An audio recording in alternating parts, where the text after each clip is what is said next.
A los 22 años ya era director de hotel. Lleva más de 45 en el sector del turismo. Fue CEO de la cadena H10 Hoteles y además presidente de la CEAT. También hoy presidente de la Mesa del Turismo en España. Medalla al mérito turístico en España. Es Juan Molas. Buenos días. Buenos días. En un momento en el que se prevén unas pérdidas a nivel europeo de 730.000 millones de dólares, en el que se han reducido 700 millones de visitas a nivel mundial y un 70% de reducción de los viajes entre enero y agosto, después de la bonanza en el 2019, vaya panorama nos espera en el 2020, ¿no? Bueno, una auténtica catástrofe. La pérdida en España la estimamos en la Mesa de Turismo que podemos llegar a 135.000 millones de euros. Estamos por esta cifra y además no es esto, sino sobre todo también el coste social, no solo el coste económico, sino el coste social que esto representa. ¿No es momento de, quizás a lo mejor, los países líderes en el sector turístico empezar a plantearnos, e incluyo evidentemente a España porque lo es, que hay que cambiar radicalmente las estructuras y la forma de pensar en turismo? Yo quizá no tanto en las estructuras y en la forma de pensar como quizá en organizar y unificar determinados criterios. No ha habido una política turística a nivel europeo clara y concreta y no ha habido suficiente influencia del sector turístico, no solo español, sino incluso también de otros países europeos en Bruselas. No la ha habido.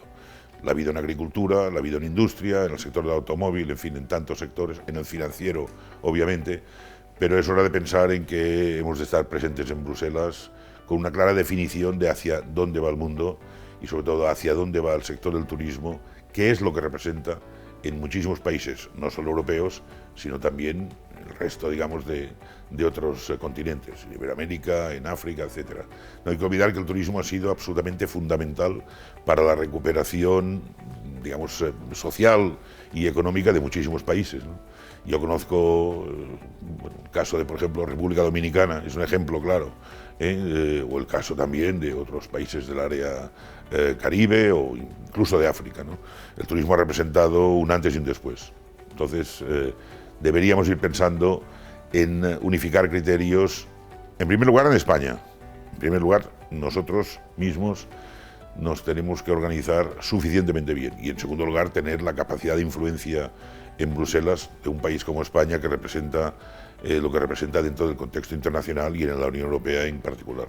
El pasado lunes se hacía un anuncio importantísimo. Los laboratorios Pfizer hablaban ya de la puesta en marcha de la vacuna que se prevé poder empezar a aplicar a partir del mes de enero, es decir, muy poquito, dentro de prácticamente 60 días. Y en ese momento las empresas turísticas empezaron un alza en bolsa brutal, algunas de ellas hasta un 33% de subida.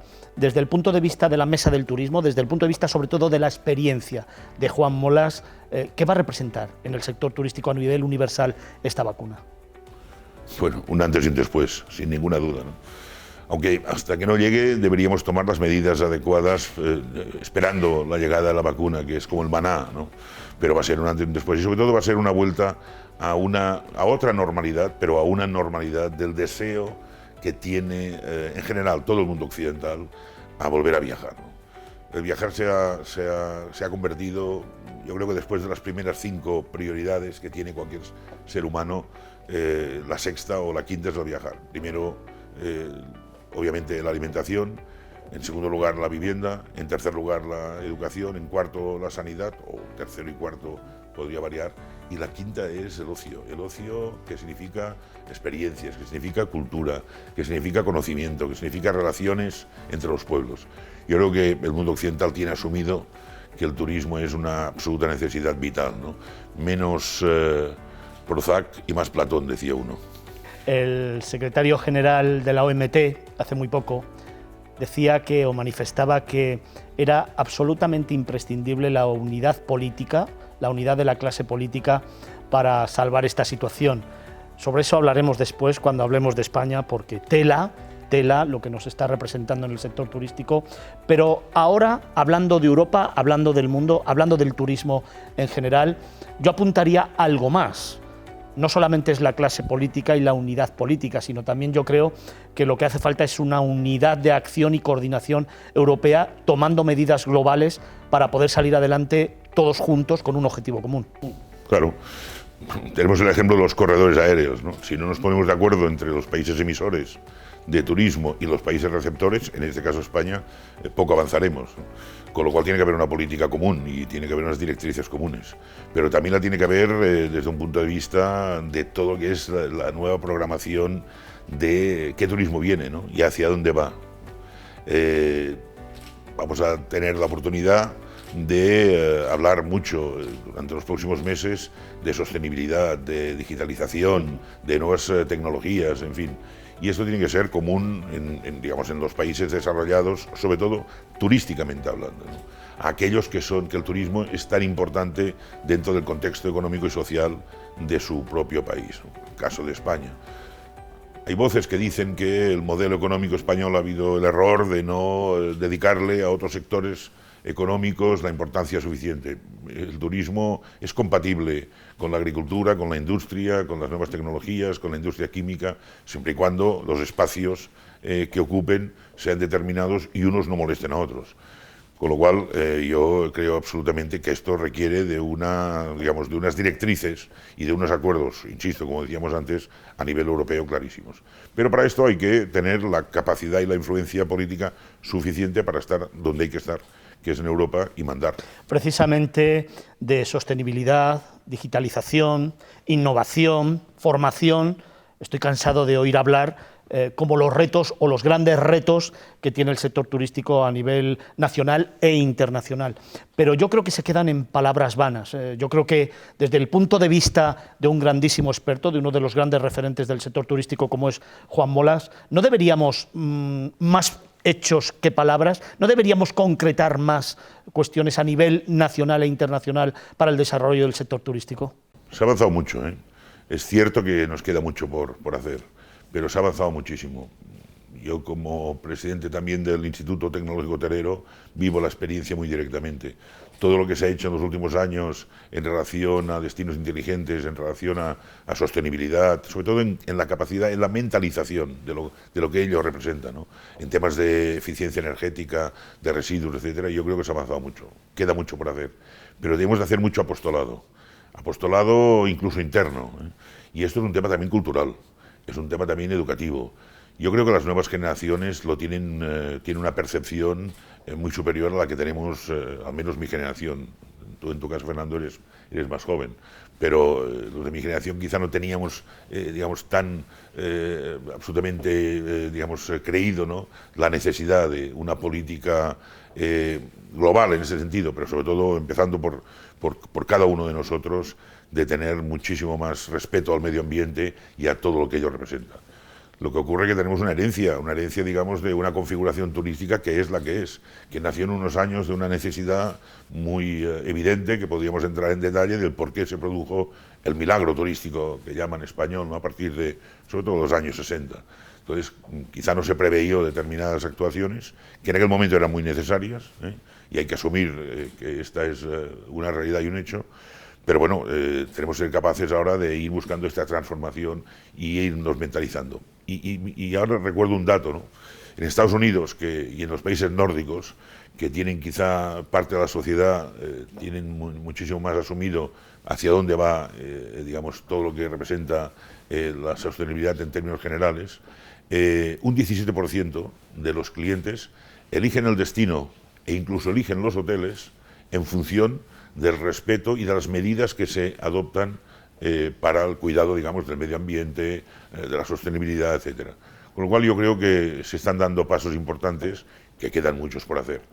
Parte de los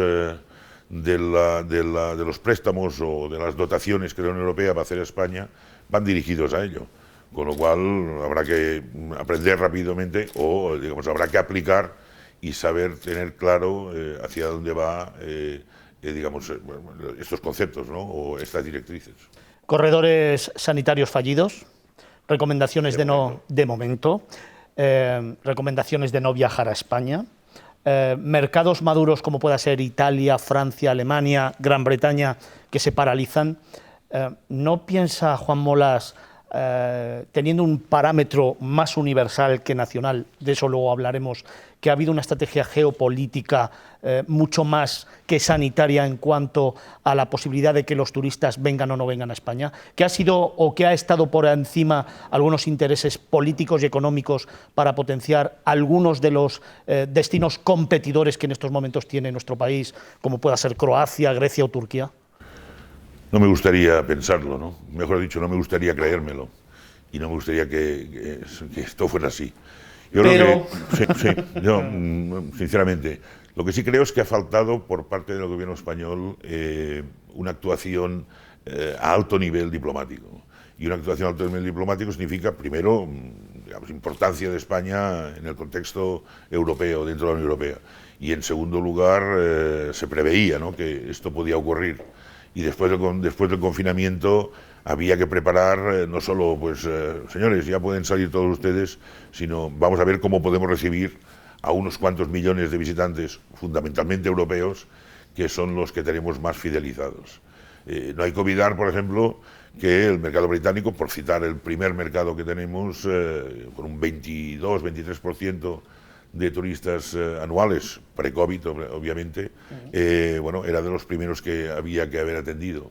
Y yo creo que había que haber hecho una política de alto nivel diplomático en donde el presidente del gobierno sin duda tenía que haber intervenido, pero tenía que haber intervenido el Ministerio de Asuntos Exteriores y teníamos que haber ido a explicarles todos aquellos protocolos o aquellas medidas que a nivel interno estábamos adoptando. Porque el sector privado ha hecho los deberes. Estamos en un magnífico establecimiento, el Hotel Meliá Castilla, en donde cumple absolutamente todos los requisitos de los protocolos que en su momento se diseñaron, que fueron aprobados por el Ministerio de Sanidad, por el propio Ministerio de Turismo, y que naturalmente fue el sector privado el que los ha ejecutado. Con lo cual esto teníamos que haberlo contado. Porque han demostrado, y tenemos encuestas muy importantes, en donde miles, millones de europeos están dispuestos a viajar, incluso con todas las prevenciones, a los destinos que están cumpliendo perfectamente estos protocolos. Y nosotros los estamos cumpliendo. No se ha hecho. Probablemente ha faltado cultura política, ha faltado capacidad de negociación y sobre todo ha faltado influencia política para poner sobre la mesa determinadas necesidades que España tenía. España no puede tener una caída del PIB del 12, 13, 14%, veremos si no es más, a final de año, que coincide justamente con el PIB turístico, que directamente es un 12,5% y que indirectamente llega al 18 o al 19%, porque somos transversales, no solo esta crisis que no es turística, que no es financiera, que es una crisis sanitaria, está afectando a múltiples sectores relacionados también con el propio sector turístico. Subsectores del sector turístico que se ven muy afectados. Se prevén unas pérdidas entre 80 y 120.000 millones de euros. Tenemos además en España, en entresijos, 750.000 puestos de trabajo. Un ministro que no le da ninguna importancia al turismo, es más, que lo denosta. Quizá no son los mejores escenarios para poder salir adelante, ¿no? No, desde luego. Desde luego. Las manifestaciones que en su día tuvimos que sufrir, por decirlo de alguna manera, ¿no?, del ministro, en el caso Garzón, e incluso la propia ministra Díaz, que dijo, bueno, hasta final de año olvídense del turismo. Es curioso, tenía razón, hasta final de año. Lo que ocurre que un ministro no puede ni debe decirlo, ¿no? Y el ministro Garzón ya es en fin, sin comentarios. Y sobre todo cuando tenemos un sector con talento, muy preparado, que como bien decía, ha hecho los deberes y que desde luego quiere salir adelante, quiere aportar, quiere trabajar y quiere luchar por el sector del turismo, que es el principal motor de la economía en España. Y un sector que nunca ha llamado a la puerta a pedir nada. Me refiero a un sector que ha sido, digamos, iba a decir autogestionado, un sector que no solo no ha reclamado, sino que viene de esfuerzos individuales y colectivos muy importantes. Y daría para un programa, no, daría para 5 programas hacer el análisis de dónde viene este sector, ¿no?, y cómo nació y cómo se hizo, ¿no?, y el esfuerzo que han hecho miles y miles de empresarios, no solo grandes grupos hoteleros, que empezaron siendo pequeños, como todo el mundo, sino incluso a nivel particular. Lo estamos viviendo.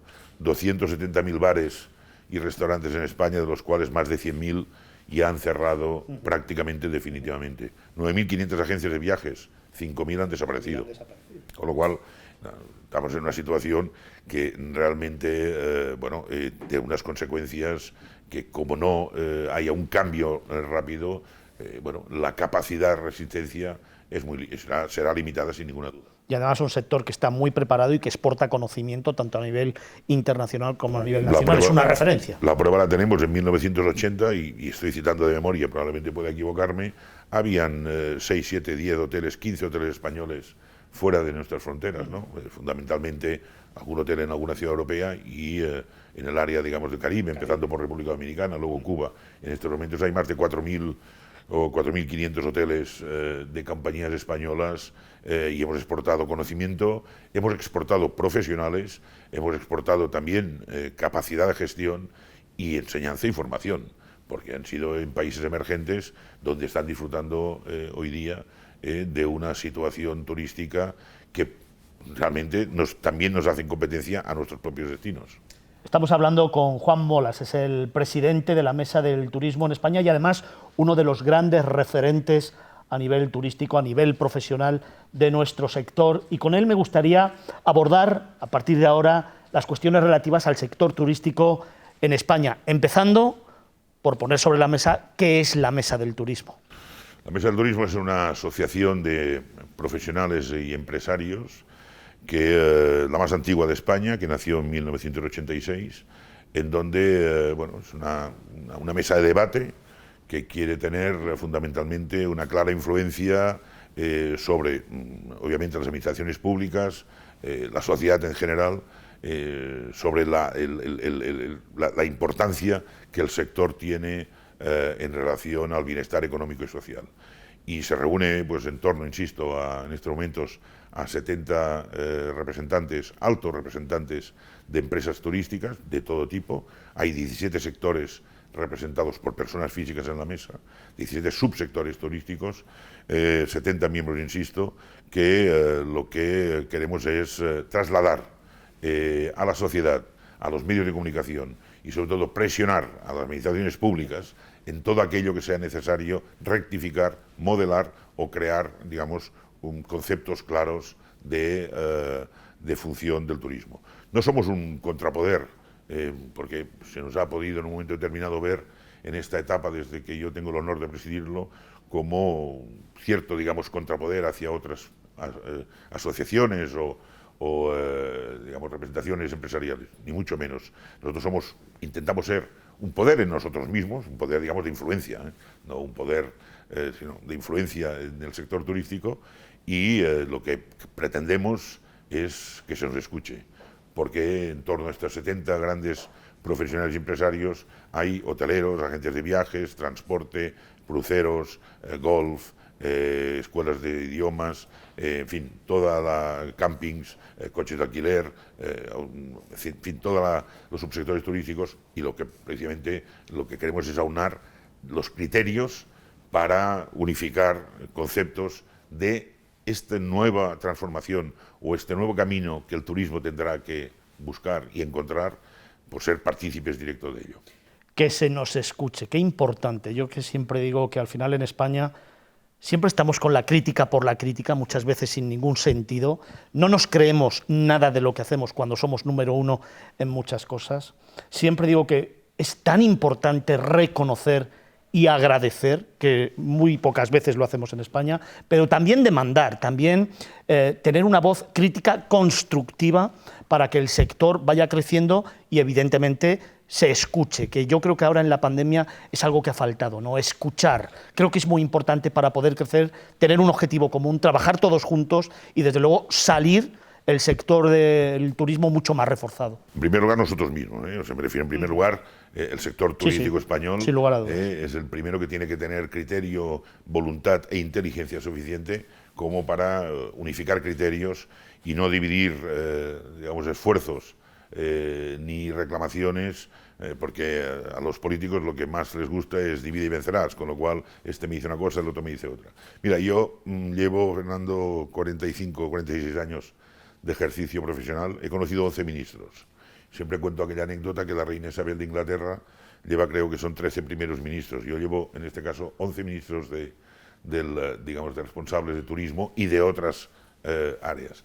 Nunca estaba a favor de que hubiera un ministerio de turismo único, porque yo pensaba, traspasadas las competencias de las comunidades autónomas, a la que haya solo un ministro de turismo tendrá tiempo suficiente como para legislar y tal, y cuando ya estamos bien como estamos. Bueno, pues no, me equivocaba. Yo creo que se hace imprescindible en estos momentos un ministerio de turismo al más alto nivel. Obviamente dependiendo del presidente del gobierno.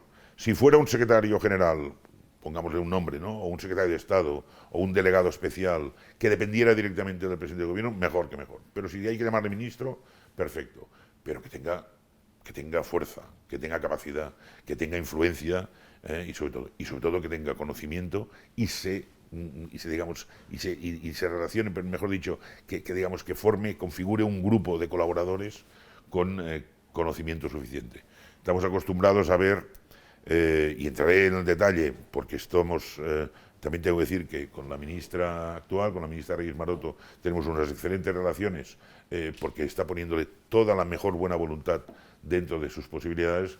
Lo que ocurre que un político o un ministro con presupuesto escaso tiene poco margen, y sobre todo un político del área de turismo y de comercio, en este caso, como es el caso de la ministra actual, tendría que estar en el núcleo duro, ¿no? Núcleo duro que vemos que está, pues no está, en fin, no está en la mesa donde se deciden las grandes estrategias. Y esto el sector lo nota, ¿no? Entonces, yo creo que ahora sería el momento de ir pensando en un ministerio único, sobre todo de cara a la recuperación del sector, que no va a ser fácil, que no va a ser rápida, con vacuna, obviamente ya estoy pensando con vacuna, no va a ser rápido, porque el modelo habrá sido trastocado y realmente sería importante. Y sería importante que se rodee de profesionales capacitados y conocedores de la actividad, y sobre todo que tenga la voluntad de poder escuchar al sector privado que tiene que ir lo más unido posible para que realmente podamos encontrar entre todos, públicos y privados, el modelo de turismo al que tenemos que buscar, porque sin ninguna duda esto ha venido para quedarse y esto cambiará, habrá un antes y un después. ¿Me dejas que te puntualice una cosa, sí, de profesional a profesional? Sí. Un ministro o un secretario de Estado que dependan del presidente, pero de un presidente que crea de verdad en el sector turístico, que le dote de presupuesto y que le confiera la importancia que tiene el sector turístico en este país, que es uno de los grandes motores de la economía de España y que hasta ahora no ha tenido la importancia que debía de haber tenido. Reyes Maroto, en una entrevista con nosotros, con la que iniciábamos en Negocios Televisión, en Miradas Viajeras Televisión, hablaba de que quizá, aunque ella apuesta por un ministerio de turismo exclusivo, quizás lo que realmente necesita este país es un ministro que trabaje a muerte por el sector turístico. Claro, ella, que lo está haciendo bien, pero lleva 3 carteras diferentes. Así es muy difícil poderse volcar en un sector como este que da trabajo a tantísima gente y que representa el 14% del PIB en España. Claro, no, 3 carteras, industria, comercio y turismo, y además no estando, insisto, en este núcleo duro fuerte, de las decisiones importantes. Exacto. ¿No? Bueno, tampoco estábamos acostumbrados, y yo de política entiendo poco, pero no estábamos acostumbrados a gobiernos de coalición al uso, ¿no?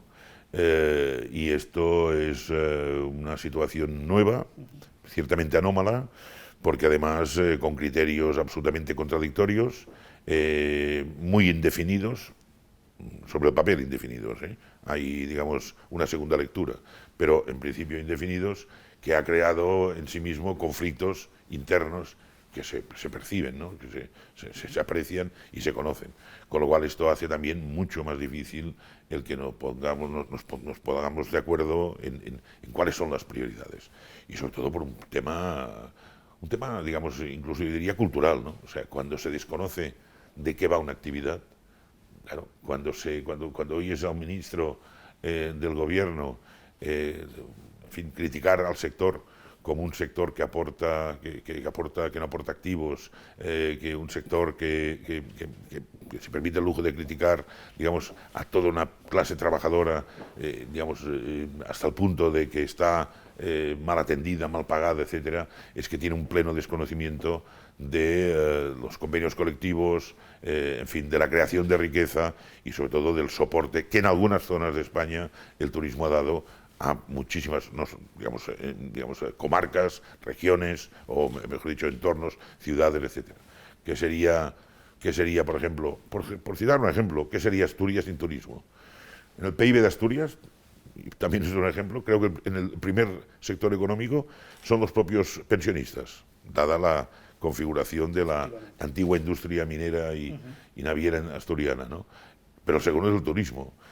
¿Qué sería mucha parte del Pirineo o de la España, digamos, vaciada, si no pensamos en que el turismo puede ser la única actividad que puede desarrollar social y económicamente algunas zonas? ¿O qué sería de Barcelona, por citar un ejemplo de éxito durante muchos años, sin el turismo? ¿O qué sería del comercio de Madrid o los grandes congresos que se celebran a lo largo y ancho de la geografía española? Y fíjate que no entro en el detalle, ni hablo del sol y playa, ni hablo, sino... Y bueno, y tenemos otro ejemplo, tenemos otros ejemplos. No valoramos la capacidad que hemos tenido de atracción para que estos 83 millones de visitantes que tuvimos el pasado año, ¿a qué vinieron a España? Bueno, pues hubo más de 2 millones que vinieron para el turismo denominado religioso, 2.300.000 turismo enológico, 800.000 para ver pájaros en determinadas zonas húmedas del país, 1,5 millones turismo de salud, y así podríamos ir sumando hasta 12 o 13 millones de estos 83. Para poner otro ejemplo, Argentina recibió 7 millones de visitantes extranjeros en la totalidad del país de Argentina. Nosotros hemos tenido 83, de los cuales 12 o 13 vienen para específicamente un turismo muy concreto que no ha entrado, insisto, ni en el de sol y playa, ni en el de grandes congresos, ni el de business travel, sino que muy concreto, ¿no? Luego hablaremos de eso, porque yo sigo diciendo que el 80% de los turistas que recibimos se nos quedan en el sol y playa, y España es un país diverso, que tiene muchas otras cuestiones. Es el único país del mundo que tiene todos los productos turísticos y todos los subsectores del sector turístico, y a lo mejor todavía nos queda una labor muy importante de promoción, tanto de nuestra España interior como, además, de nuestra marca España. De eso hablaremos después, porque me gustaría preguntarle, en un momento en el que se están, por parte del sector turístico, pidiendo, ya casi rogando, medidas como, por ejemplo, la bajada del IVA, como la ampliación de los ERTE, que sí, que es verdad que se han ampliado hasta el 31 de enero, pero que desde mi punto de vista, no sé cómo lo verá usted, mínimo marzo, mínimo, pero muy mínimo, y más allá deberían ampliarse. También se está pidiendo moratorias en cuanto a los préstamos hipotecarios, sobre todo también en los alquileres de los hoteles. También se está pidiendo una regulación mucho más flexible en cuanto a la contratación. Se está pidiendo también que se reduzcan los impuestos y que los ICO, bueno, las moratorias sean más amplias. Desde la mesa del turismo, ¿cuáles son las medidas que se reclaman concretas al sector, además de estas? No, es que has dicho las más importantes, o sea que nosotros estamos reclamando, vamos a ver, y además tenemos ejemplos. Lo de los ERTES es como una especie de novela por entregas, y esto crea una inseguridad absoluta. Alemania determinó 31 de diciembre de 2021, o sea, ya los ERTES, y lo dijo hace ya meses. Y aquí hemos ido de mes en mes con una inseguridad por parte del empresario, de abro, no abro, contrato, no contrato, ¿qué me va a ocurrir? Luego, ya no hablamos de la gestión de cobro de los ERTES por parte de muchos trabajadores que han estado 3 y 4 meses pendientes del cobro, con un desorden absoluto por parte de la administración pública en este tema muy puntual. Se tenía que haber previsto, y hay mecanismos suficientes y hay sistemas suficientes, no solo manos suficientes, como para haberlo resuelto. Pero bueno, ERTES, nosotros creemos que los ERTES tienen que llegar mínimo hasta el 30 de junio. Y digo hasta el 30 de junio porque vivimos con la esperanza de que si hay vacuna, obviamente lo soluciona prácticamente todo, pero si no hay vacuna tiene que haber los corredores aéreos suficientes y los sistemas de test en origen y en destino, como para que se solucione el que puedan llegar pues unos cuantos millones de personas cara a la próxima temporada de primavera y sobre todo de verano. Con lo cual, ERTES como mínimo hasta el 30 de junio. En segundo lugar, los ICOs. Los ICOs que se dieron en marzo, abril y mayo vencen en marzo, abril y mayo del 2021. Si no se ha hecho caja, ¿cómo se van a pagar? Con lo cual los ICOs tienen que ser mínimo 2 años, tanto en intereses como en amortización. medidas como, por ejemplo, de impuestos. ¿Por qué pedimos un IVA reducido al 7, al 7 o al 5%? Al 5%, como en algunos casos alguna representación empresarial ha solicitado y que estamos absolutamente de acuerdo. Nosotros salimos con el 7% porque hicimos un cálculo diciendo, bueno, la hostelería que vuelva a donde estaba antes del gobierno Zapatero. No hay que olvidar que el aumento del gobierno Zapatero fue de un punto, del 7 al 8, y el gobierno de Rajoy, con el ministro Soria, del 8 al 10, 40% en prácticamente 3 años de aumento de IVA, o en 4 años. Pero bueno, ¿por qué lo reclamamos? 7% para todos, restauración, campings, hoteles, es decir, todo el sector turístico, 7%. Porque esto es una señal de competitividad, perdón, una señal hacia los mercados y una señal de recuperación de la competitividad turística. Porque es obvio que es un menor coste para el cliente en su estancia. Esto en primer lugar. Pero también pedimos reducción de impuestos de no actividad. Los IBIs, que dependen de los municipios, los impuestos de bienes inmuebles de un inmueble que está cerrado, o los impuestos de actividades económicas, o la recogida de basuras, o también, estamos hablando también de temas muy concretos, como es, por ejemplo, la factura de la luz, o del gas, o del agua. O sea, a este sector hay que ayudarle y no estamos pidiendo nada que sea tan extraordinario.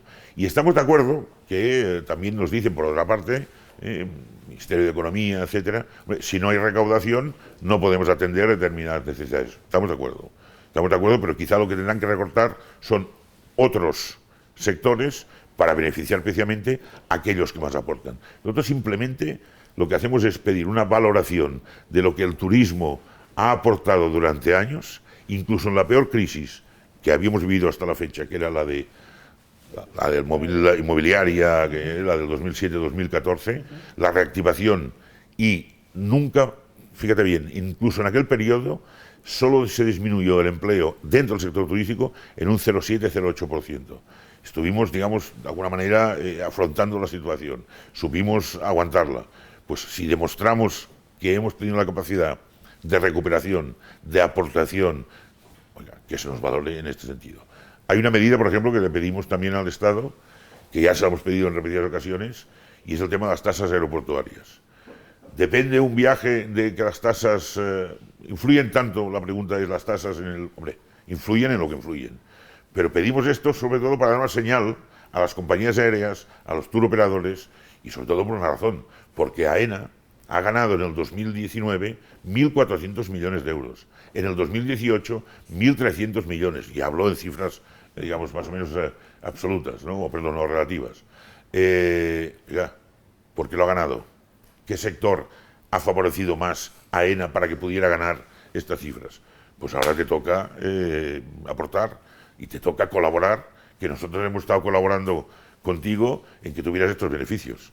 Por poner, digamos, otro ejemplo muy claro.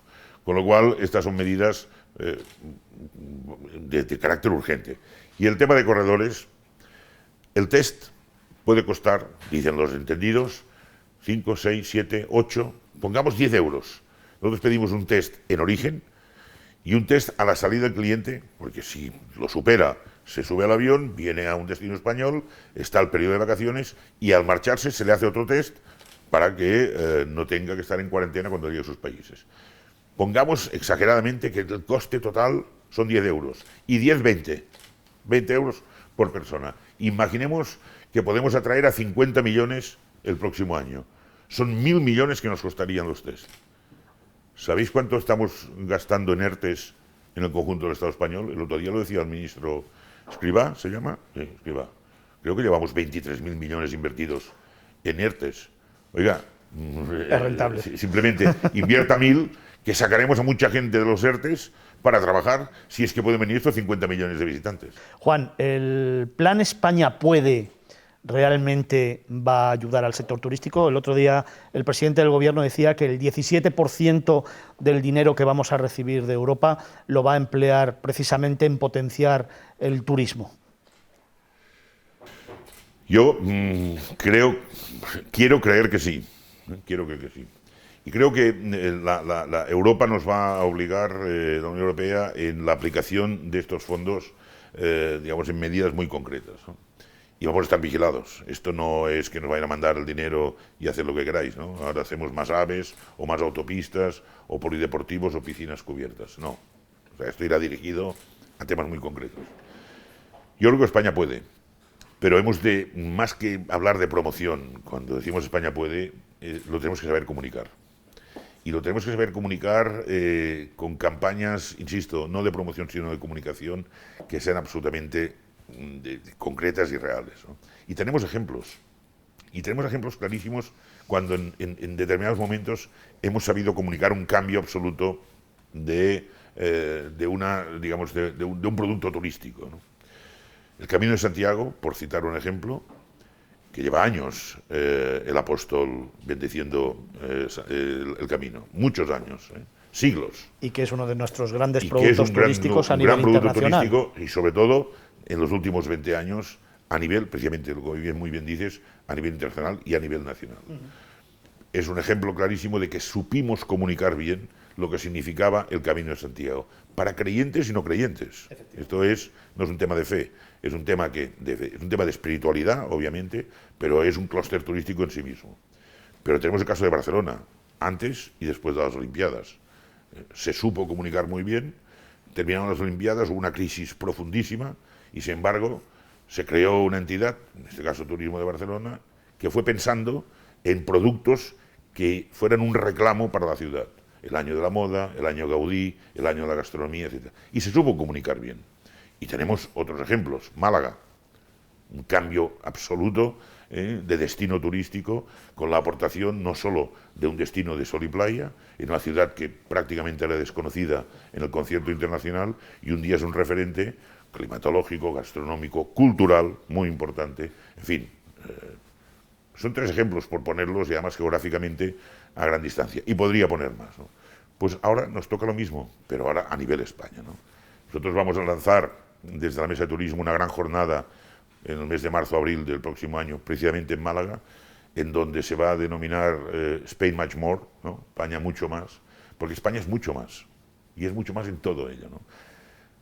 Es un país que hemos sido nombrados el primer país competitivo del mundo por el World Economic Forum, prestigio absoluto. Tenemos las mejores comunicaciones de Europa, sin ninguna duda, carreteras, AVEs, etc. Tenemos una sanidad envidiable por parte de muchos países europeos de altísimo nivel, una sanidad pública, ya no digo la privada, la pública, envidiable. Lamentablemente ahora se ve perjudicada por esta situación, pero sigue siendo envidiable. Tenemos unas características que configuran un país de un atractivo que además Dios lo colocó en un sitio estratégico, ¿no? Por clima, por variedad, en fin, por cultura, por historia, etc. Bueno, pues esto hay que ponerlo en valor, pero hay que ponerlo en valor sin que sea folclórico, hay que ponerlo en valor desde un punto de vista científico y sobre todo comunicarlo. Y tenemos talento y calidad, y además en esa línea yo soy de los que hace mucho tiempo reclama que se estableciera y diseñara y ejecutara una estrategia sólida y coherente de marca España, que se ha visto muy resquebrajada precisamente en esta crisis, que ya lo fue antes, que no se ha hecho bien y que creo que tenemos que trabajar de una manera clara, en el sentido de tener una estrategia piramidal en el que en el vértice esté marca España, en el que podamos tener un objetivo común todos, lo trabajemos todos, y aunque las competencias estén en las comunidades autónomas, que todos tengamos claro que si vamos a una y con la marca España como prioridad, luego cada uno de los territorios podrá poner en valor sus diferentes particularidades, ¿no? Pero que el objetivo común sea trabajar España, marca España, hacerla fuerte, y a partir de ahí, o desde ahí, construir el futuro y también el presente del sector turístico. Sí, yo era un defensor también, y claro, uno va evolucionando con los años, ¿no? Y va cogiendo experiencia. Yo era un defensor digamos, de alguna manera, de que las competencias en determinadas áreas fueran transferidas a comunidades autónomas. La del turismo en determinados casos yo lo entiendo perfectamente, en otros yo creo que es un error, clarísimo, es un error clarísimo, porque lo que no puede ser es que hay una legislación sobre viviendas turísticas, por ejemplo, en Cataluña y otra en Valencia. Porque claro, en la frontera entre las Casas de Alcanar, que es el último pueblo de la provincia de Tarragona, y Vinaroz, creo recordar, que es primer pueblo de la provincia de Castellón, pues claro, lo que no puede ser es que en el mismo paseo, donde está el límite, una vivienda tenga un concepto o cumpla unas leyes y otra. Por poner un ejemplo, ¿no? Entonces yo creo que en este caso hay que unificar criterios. Y sobre todo, dados los pocos recursos económicos que tiene el turismo, lamentablemente los escasos recursos, lo que hay que hacer es sumar y no restar, o multiplicar y no dividir de alguna manera, ¿no? Con lo cual, yo creo que hay determinadas competencias que deberían unificarse. Hombre, vamos a tener dentro de unos días con Estur, el Consejo Español de Turismo, en donde están presentes las 17 comunidades autónomas, pero también tenemos un problema, y insisto en que no debería entrar en el ámbito político, pero en términos generales tenemos unos políticos que desconocen que hay dos tipos de luces, las cortas y las de posición, las cortas y las largas. Y claro, no podemos ir con las luces de posición en la oscuridad de la carretera, hay que saber utilizar las largas. Y si pones las luces largas, ves el fondo del camino, ¿no? Claro, pues bueno, la política en este caso, lamentablemente, para esto influye muchísimo, porque a veces la clave de la decisión política es una clave electoral, no es una clave de concepto de Estado. El turismo debería serlo, por cierto, debería ser un declarado, un valor, un sector que es tema de Estado. Y insisto, cuando se mira con las luces cortas y se mira solo en clave electoral pasado mañana, se cometen errores y no se ve la perspectiva. Hay que pensar en el turismo a 15, a 20, a 25 años. ¿Sabe lo que pasa? Que a lo mejor, tanto a nivel estatal como autonómico, como provincial y local, se debería poner al frente de las áreas de turismo a profesionales que sepan de turismo y que aporten su experiencia y su buen hacer y que ilustren a los políticos, que son los que luego presupuestariamente tienen que firmar. Sí, sí. Pero lo primero que deberíamos tener es gente formada y preparada que tenga claro el sector turístico, que lo conozca desde dentro y si no que lo está, trabaje. al menos que consulten, que escuchen y que trabajen con profesionales, efectivamente. Cuando todo esto pase, el sector turístico yo creo que va a tener una reconversión absoluta, precisamente porque estamos aprendiendo de esta situación. Yo creo que nuestros empresarios están perfectamente formados y preparados para acometer el cambio, pero a mí me gustaría preguntarle, hemos hablado que a nivel europeo, sostenibilidad, digitalización, formación. En España, ¿cuáles son los retos del turismo a los que nos vamos a enfrentar, según su opinión, cuando intentemos llegar a la normalidad o tengamos ya una normalidad real? Es curioso porque, fíjate, otra anécdota, ¿no? Cuando la Confederación Española de Hoteles pensó en el Instituto Tecnológico Hotelero, hace ya 15 años, 16, uno de los primeros programas que pusimos en marcha fue Ningún hotel sin web. Solo el 25% de los hoteles, tan solo hace 15 años, tenían web, imaginaros. Entonces, ¿en qué tenemos que pensar? Nuevas tecnologías absolutamente básicas. El cliente va a cambiar en muchísimas cosas. Va a decidir los viajes a muy corto tiempo, pero a muy corto tiempo es corto tiempo, ¿eh?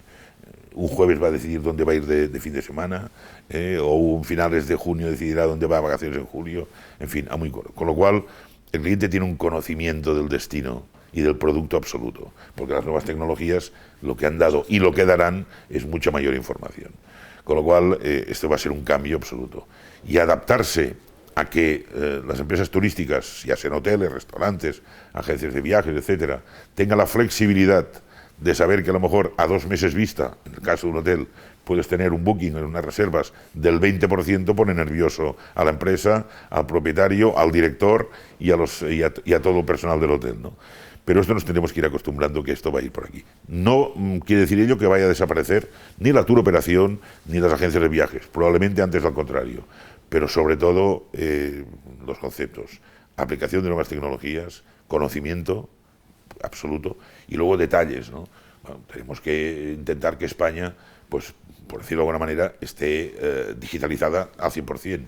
Y que, por decir un ejemplo, que el 5G, si puede estar en el 100% del territorio, mejor, y si no en el 80%, o en el 70% o en el 60%, pero cuanto antes mejor, porque todo va a ser a través de nuevas tecnologías. Juan, nos llenamos la boca muchísimas veces, y sobre todo en los últimos años, con récords, salen en los medios permanentemente, y yo soy de esas voces un poco discordantes en las que opina que más calidad que cantidad. Hemos mejorado mucho, ¿eh?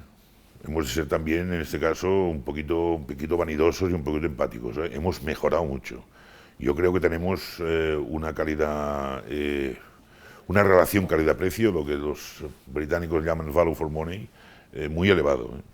En planta hotelera somos imbatibles, desde el punto de vista, hemos de mejorar, sin duda, pero la proporción de la planta hotelera española, sobre todo en 3 y 4 estrellas, comparado con la europea o a nivel mundial, es imbatible, ¿eh? Pero no me refiero tanto a las infraestructuras, que España es un país que, como hemos dicho antes, está en la vanguardia, sino en lo que nos llega. Sí. 80 y tantos millones de visitantes. Sí, pero yo no quiero 80 y tantos, yo quiero más.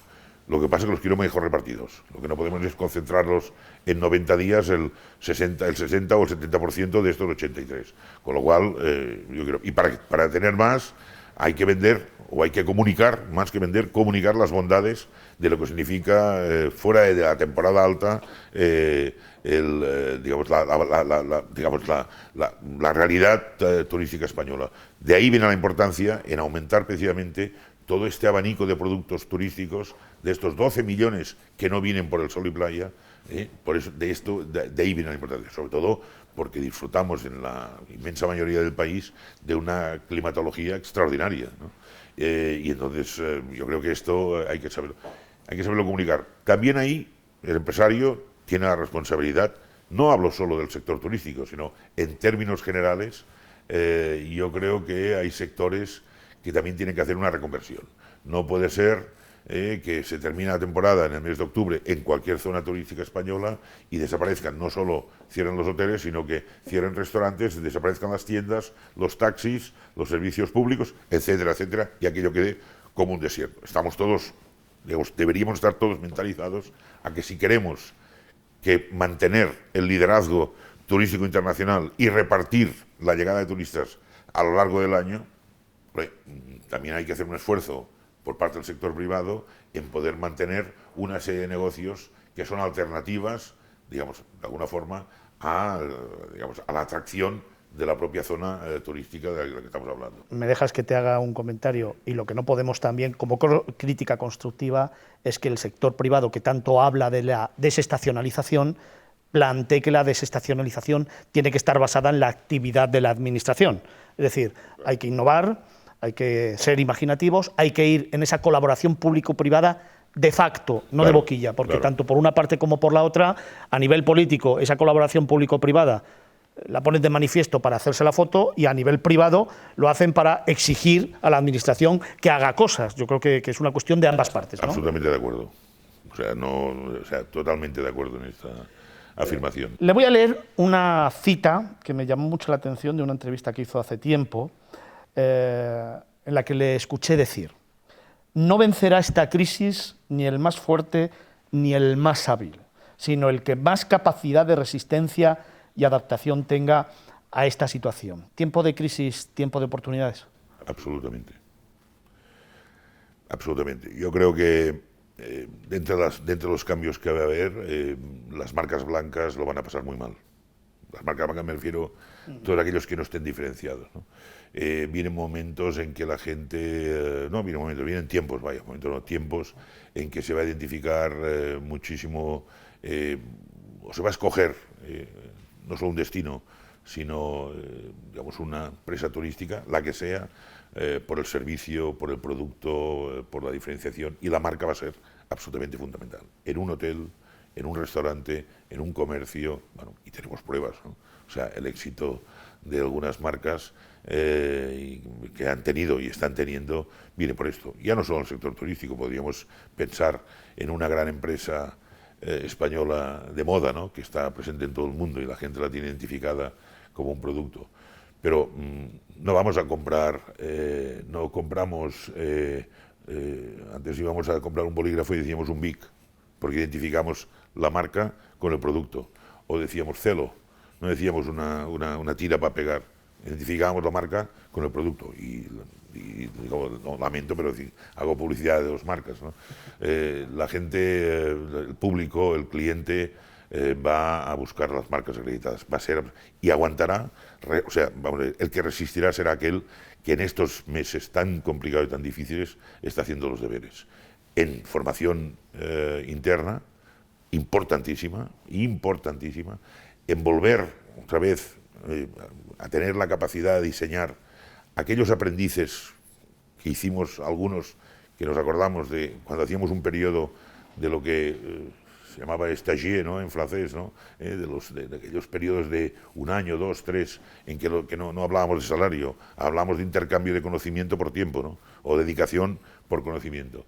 Esto, lo que ahora se llama becarios, ¿no?, pero hemos de pensar en que en la formación continua dentro de los propios establecimientos, los que sean, y sin ninguna duda los ganadores van a ser los que tengan, obviamente, capacidad financiera para resistir, o si no habrá que buscarles soluciones para que la encuentren, esta capacidad financiera, y que tengan la capacidad de hacer un cambio profundo en la mentalidad e identificar un producto, un destino con una marca. Esto va a ser absolutamente fundamental. Cuando en el mes de abril veíamos las estadísticas y la llegada de viajeros a España era 0, Juan Molas, persona, y Juan Molas, presidente de la Mesa del Turismo de España, ¿qué pensaba cuando se iba a dormir? Pues yo soy una persona optimista por naturaleza, ¿no?, y he sido siempre muy incluso alegre, ¿no?, y extrovertido, etcétera, pero angustiado, muy angustiado. No tanto desde un punto de vista personal, sino angustiado por mis hijos, ¿no?, por el futuro de mis hijos y de mis nietos, pero sobre todo por ellos. Yo ya no, porque yo ya estoy camino de la cuadra, con lo cual ya me preocupa menos, pero angustiado.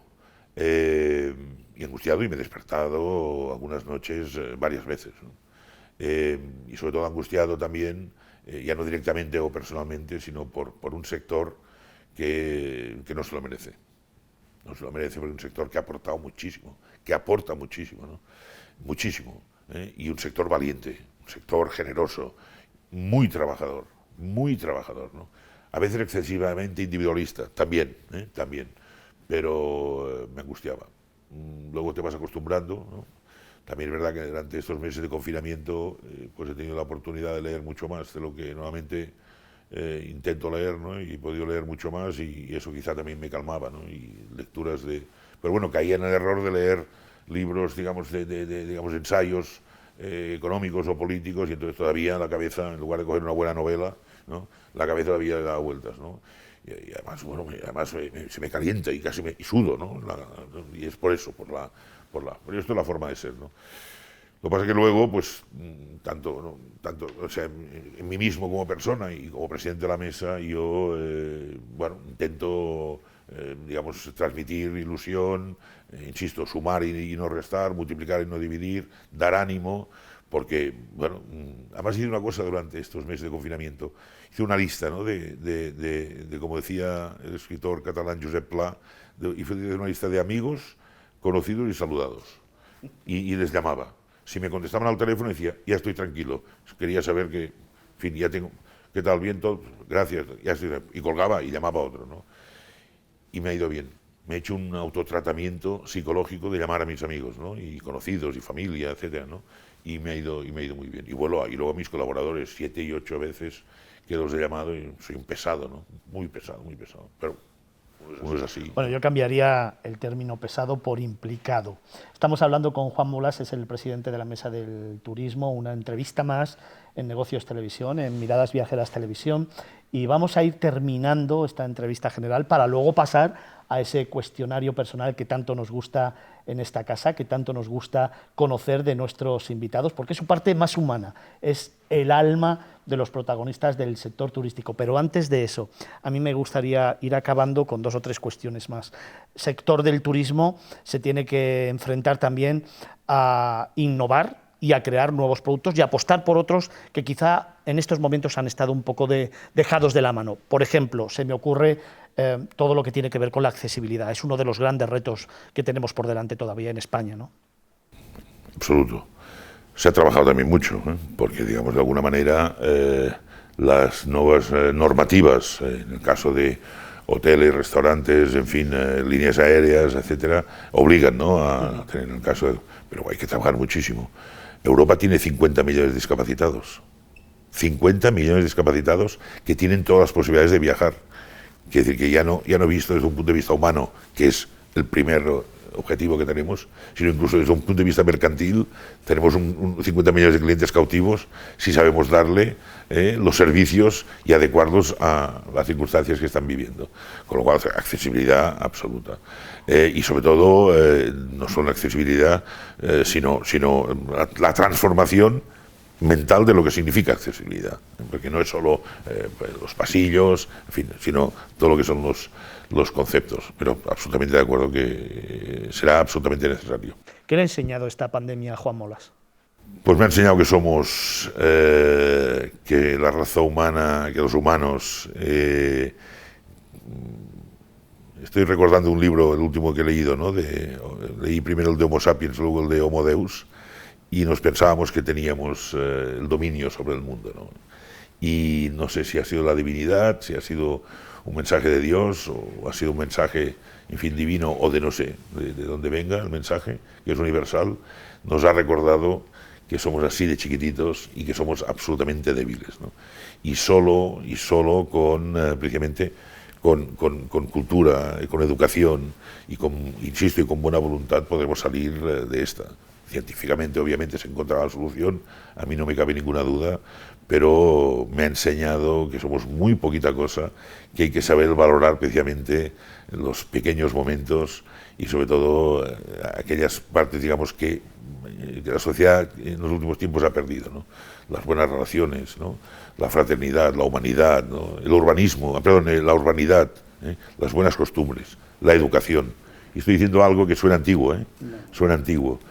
Pero yo creo que, bueno, es antiguo para algunos, para mí no, desde luego. Y yo creo que esta crisis a mí al menos me ha servido para esto. Si le sirve de algo, valores personales que con algún año menos que usted, yo también llevo por bandera y que creo que son absolutamente necesarios en cualquier faceta de la vida personal, profesional y máxime en estos tiempos de crisis, que es cuando se ve actitud por encima de todo. Vamos a terminar este cuestionario enviando a esa cámara un mensaje a todo el sector del turismo.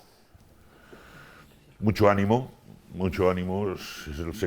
somos el sector que sin duda ha sido el más importante en el cambio económico y social de España en los últimos 50 años.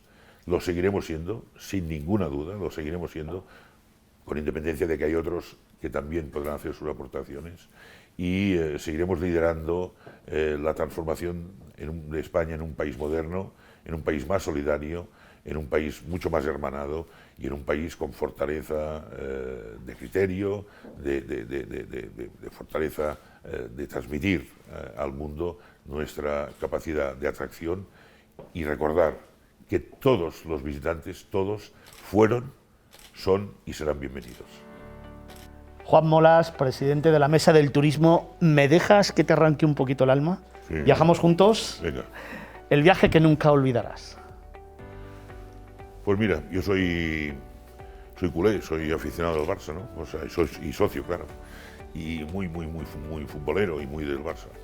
El viaje que nunca olvidaré fue la primera Champions que ganó el Barça el 20 de mayo del 92 en Londres, que me llevé a mi hijo, que tenía 12 años entonces, y que él tampoco olvidará nunca, porque fue de un gran recuerdo, no por el resultado, que también, sino por el hecho mismo de la vivencia que mi hijo tuvo en lo que, porque yo ya había estado en otras finales, algunas ganadas y otras perdidas, pero para él fue inolvidable. Este fue, para mí, es uno de los viajes que mejor recuerdo. Un lugar para olvidarse del mundo. Si es para olvidarse de la maldad del mundo, cualquier país que tenga una guerra. Si es un lugar para olvidarse del mundo, una buena mesa, con unos buenos amigos, y cuando digo una buena mesa, en una comida, digamos, con unos amigos y una buena tertulia. Una escapada de fin de semana. El Valle del Tietar, cerca de Madrid, de Sotillo Ladrada hasta Arena de San Pedro. Maravilloso. Un lugar en el que te quedarías a vivir. La Toscana. El rincón secreto del presidente de la Mesa del Turismo. Hombre, al ser secreto, no puedo decirlo. ¿Y tu último descubrimiento? Málaga, en los últimos años. Un gran descubrimiento. Una locura que volvería a repetir. Cualquiera de las muchas que he hecho entre los 18 y 25 años. Que ya veo la cara que está poniendo, con lo cual han sido muchas. Algunas me arrepiento, ¿no? Otras me gustaría repetir. Un secreto viajero del presidente de la Mesa del Turismo. Siempre me llevo un libro. Siempre. ¿Y ese lugar que le dejó sin aliento? Bueno, hay varios, ¿no? Pero probablemente el que más, Nueva York. Nueva York. ¿Y el viaje soñado para Juan Molas? En general Latinoamérica, pero en particular Tierra de Fuego y Ushuaia. Sí, señor. Pues hemos concluido una entrevista más en nuestro camino, una entrevista más en Negocios Televisión, en el canal 125 de Movistar. Por aquí están pasando los grandes protagonistas del sector turístico a nivel nacional y a nivel internacional. Puro conocimiento, puro actitud, trabajo, implicación, compromiso y desde luego experiencia. Nos están ilustrando con lo que saben y nos están ayudando a entender un poquito más el sector del turismo, pero sobre todo a construir el futuro, que es de lo que se trata en estos momentos, porque todos juntos saldremos adelante. Juan Molas, muchísimas gracias. Gracias a vosotros. Un abrazo fuerte. Igualmente, gracias.